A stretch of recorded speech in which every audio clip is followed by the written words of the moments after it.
Bonjour et bienvenue dans cette partie. Dans cette partie, nous allons continuer avec le titre du site, ce que nous avons ici, et puis les boutons aussi.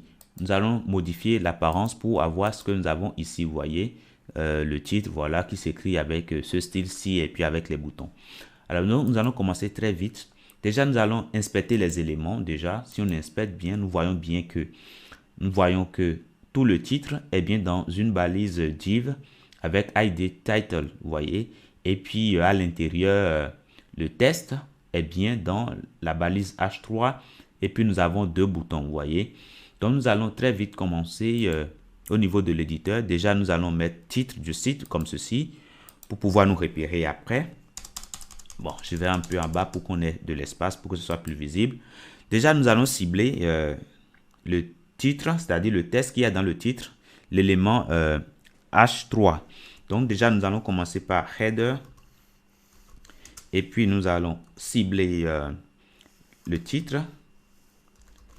Et puis, nous allons prendre le H3. Voilà.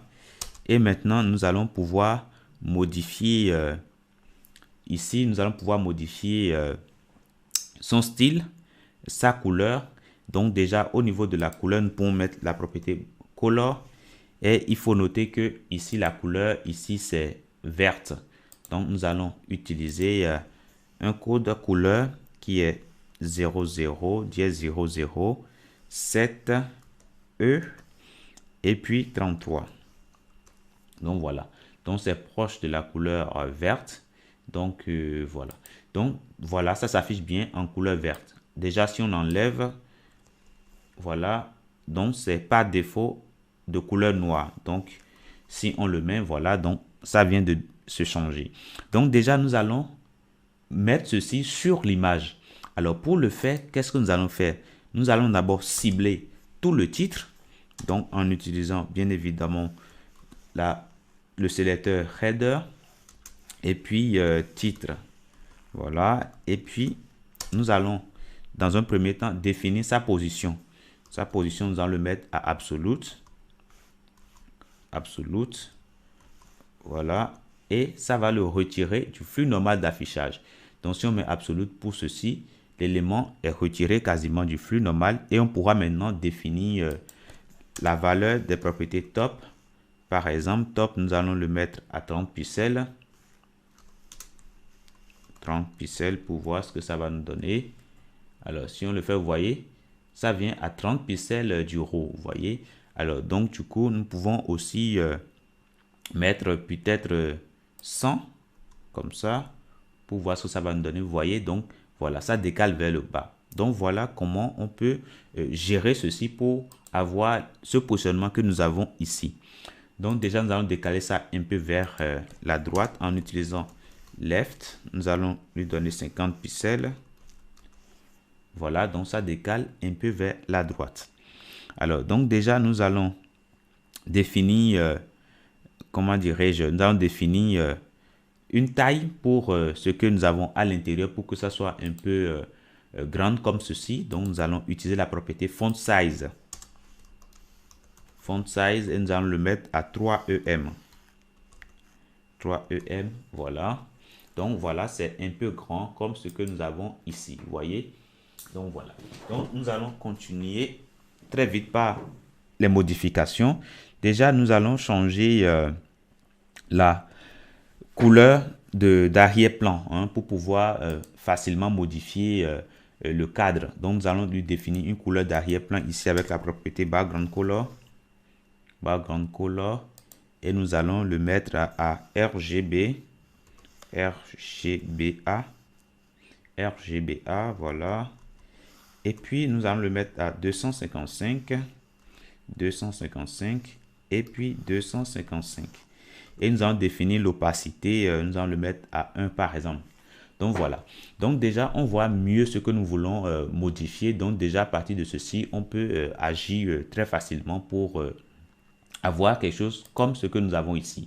Alors, déjà, nous allons continuer par modifier la taille en largeur de notre titre ici. Donc, nous allons lui donner un width.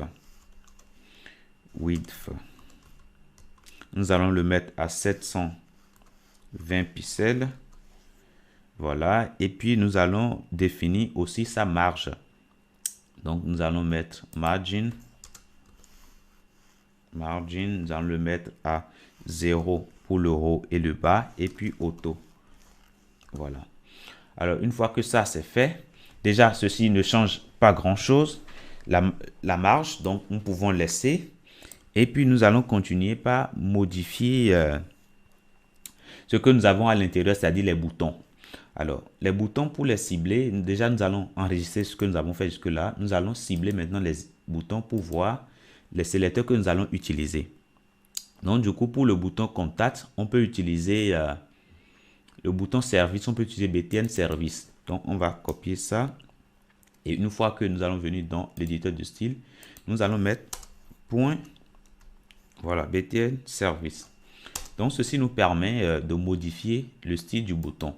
Alors, si on regarde bien les deux boutons, on voit que c'est pratiquement les mêmes styles. Vous voyez, c'est uniquement le background qui change. Donc, nous allons venir ici et mettre aussi le bouton BTN Contact. Voilà. Donc, nous allons commencer très vite par faire les modifications. Déjà, nous allons donner un padding à l'intérieur, c'est-à-dire une marge intérieure. Nous allons le mettre à 20 pixels. 20 pixels pour le haut.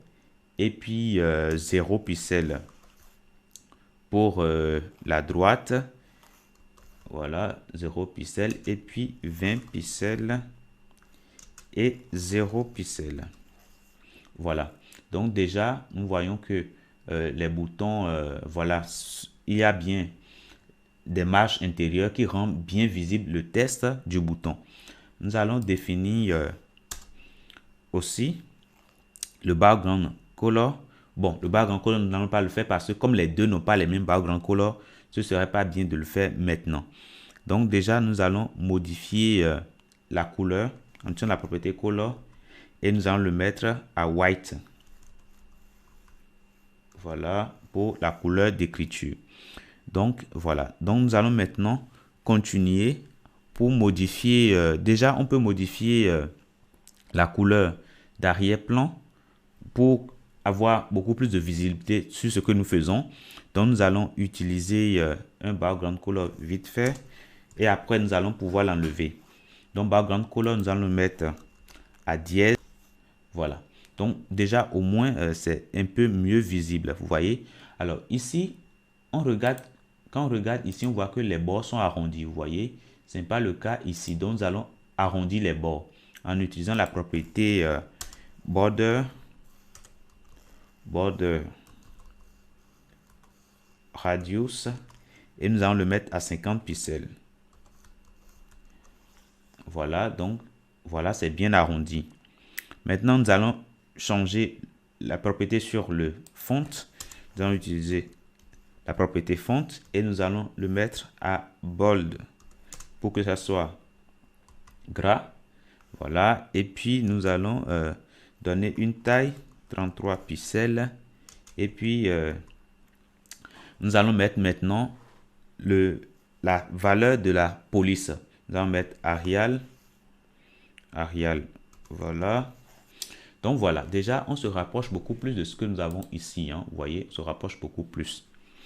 Alors nous allons continuer tout ceci. Maintenant nous allons modifier la largeur. Vous voyez que ici c'est un peu plus long, vous voyez. Donc nous allons modifier la largeur en utilisant la propriété width et nous allons le mettre à 350 pixels. Voilà, vous voyez, maintenant les boutons sont bien longs, comme ce que nous avons ici. Alors, notez que ici, nous avons, l'ombre. Nous avons de l'ombre ici qui entoure notre bouton, nos boutons. Donc, déjà, ici, nous allons changer l'ombre en utilisant la propriété Boss Shadow. Donc, nous allons mettre Boss Shadow. Voilà. Et nous allons mettre les tailles, 1 pixel et puis 3 pixels. Et maintenant, nous allons donner maintenant la couleur de l'ombre. Donc, c'est white pour la couleur blanche. Alors, déjà là, ce n'est pas bien visible parce que nous avons mis un fond. Déjà, si on enlève le fond ici, déjà le background color, on peut l'enlever ou bien le mettre en commentaire. Alors, si on le met en commentaire déjà, voilà, ce sera plus visible. Bon, on ne voit pas bien ce qu'il y a à l'intérieur. Voilà. Donc, notez que ce que nous allons, le background color, c'est pour tout le conteneur. Donc, du coup, c'est ceci que nous devons mettre en commentaire. Voilà. Donc, si on le fait, voilà, on voit bien l'ombre, hein, vous voyez, c'est bien visible. Donc, voilà. Notez que ici, le test est centré, vous voyez. Donc, nous allons utiliser la propriété test à ligne et puis test à ligne, voilà, center. Voilà, donc ça centre bien nos éléments.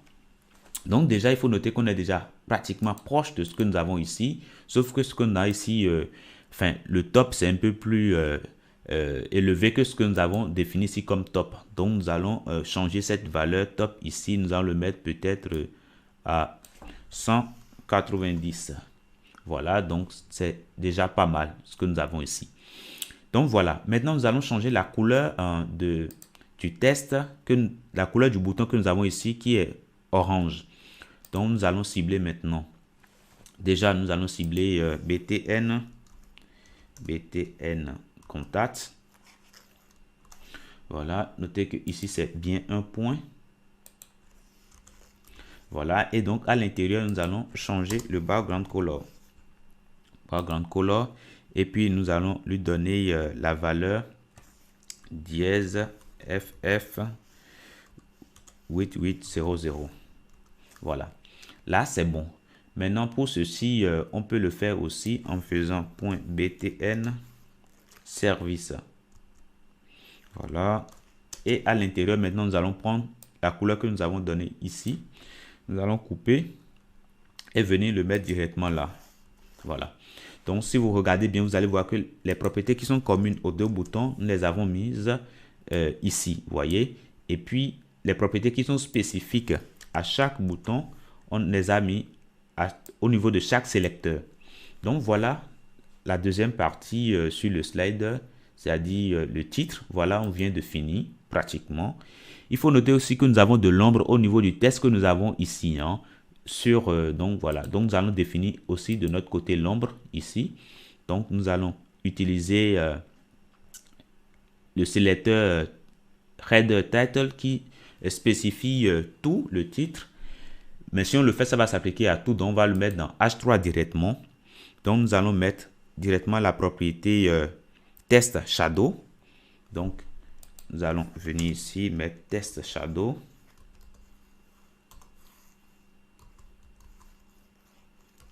Shadow, et puis nous allons lui donner la valeur. Nous allons mettre les tailles. Donc on va mettre un pixel et puis un pixel, et puis nous allons mettre la couleur. Donc nous allons mettre white ou bien dièse FFF. Voilà, donc déjà nous voyons bien l'ombre qui est apparue. Donc voilà, donc nous avons fini cette partie. Je vous dis merci pour avoir suivi cette partie. N'hésitez surtout pas, si vous avez des questions, n'hésitez pas de les mettre en commentaire. J'essaierai de vous répondre le plus vite possible. Donc, une fois encore, n'oubliez pas de faire enregistrer ici. Donc, merci et à très bientôt dans la prochaine.